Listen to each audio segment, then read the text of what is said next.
Have you ever heard the phrase, camera gear doesn't matter? Well, there's actually an element of truth to this, because I can give a beginner an expensive camera and he still won't be able to take good photos, and I can give a professional a cheap camera and he'll still be able to get insane level quality.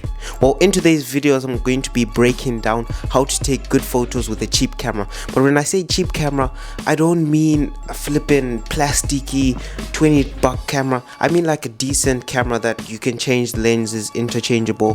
What's important is that it has an interchangeable lens setup. That's what I mean. Otherwise you might as well shoot with a potato camera or a plasticky old film camera. Now, why would you listen to me? First of all, I use a very cheap camera. I use the Canon M50 with a 50mm f1.8 lens. So this setup is under $500 US.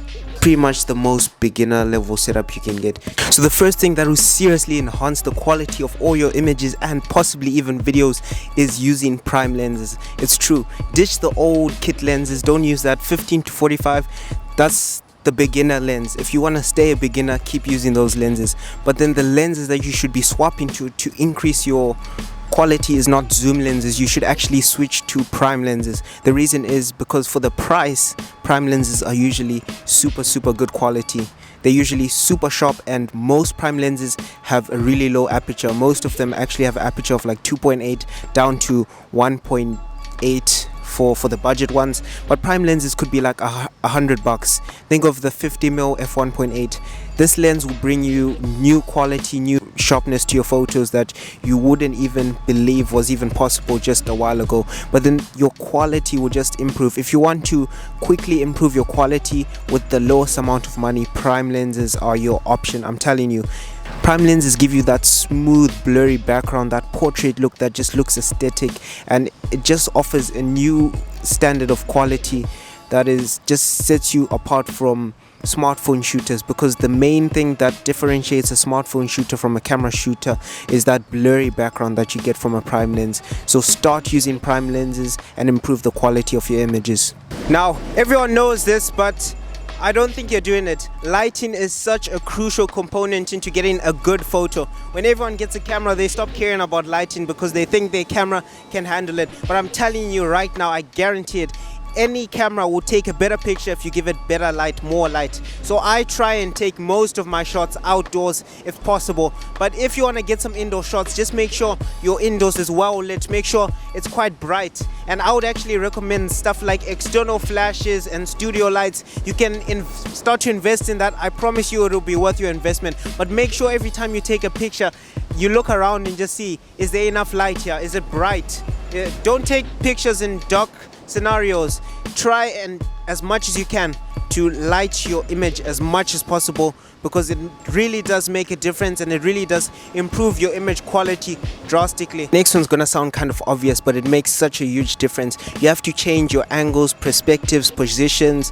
Sometimes shoot from a low angle, sometimes shoot from a higher angle. See what that does to your image. But just changing where you're shooting from, where you're standing, the angle and position of the camera, that's gonna make such a big change to your images that honestly, this is expert level advice. So go out, shoot, don't zoom in and out. Instead of zooming in and out, try and move yourself, move your body, move your positions, move your angles, perspectives, and try out different angles, different perspectives, different camera placements, so that you can see what and how it affects the image. So take the same photo with like 3, 4, 5 different angles and positions and see which one looks the best, and try and figure out why it looks better, and then try and continuously change your angle, change your position, change your perspective, and keep getting better at that. That will honestly change your photos, and you get such good photos that you'll be surprised that just changing your position, changing your body is gonna affect your image that much.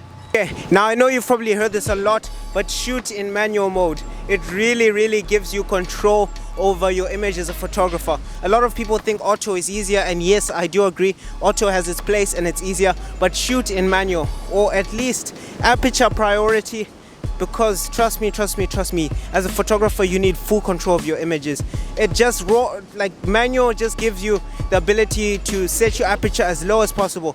Keep your aperture low when you're shooting in manual. Always try as much as you can to keep your aperture low, unless the shooting scenario doesn't favor a low aperture. But 90% of the time for event photography, portrait photography, people photography, having a low aperture is beneficial. And you can only do that if you shoot in manual. So learn manual. I know you've probably heard this a lot, but it really makes a big difference. The next thing you should do is start shooting images in RAW. The reason is because it helps a lot in editing, and editing is what will bring your photos to that next level. That next potentiality is when you shoot in RAW, because you have a lot more information. Your sensor captures a lot more color information, a lot more detail in the colors, and you just have more room to manipulate things after in post when you're editing. If you mess up your exposure, if you mess up your ISO somehow, or if you just somehow mess up your white balance, and yeah, if you shoot in JPEG, then you're down forever. But then if you shot in RAW, then you can just change your white balance after, you can change your ISO after, you can change your exposure. So shoot in RAW because it just gives you a lot more information to work with, and if you mess up the shot, just fix it in post. Now the next thing is editing. A lot of people undershoot editing, but I'm telling you right now, editing can bring your photos from just average to absolutely of the highest level. But this is why I recommend you shooting in manual, so that it's easier for you to change things, change colors, change contrast later on. If you shoot in RAW and if you shoot in manual, then you have much more control over your photos when you're editing. But then if you don't shoot in RAW, then you're gonna mess up and you can't edit. You're gonna distort the image when you try and edit it. So that's why you must shoot in RAW and really experiment with editing. The apps that I would recommend for editing would be Adobe Lightroom, Adobe Photoshop, whatever works best for you. But just start trying out editing. Ditch those Instagram filters and actually change the highlights, shadows, change everything and learn. Each time you learn, you can get better at editing, and this can make a huge impact on your photos.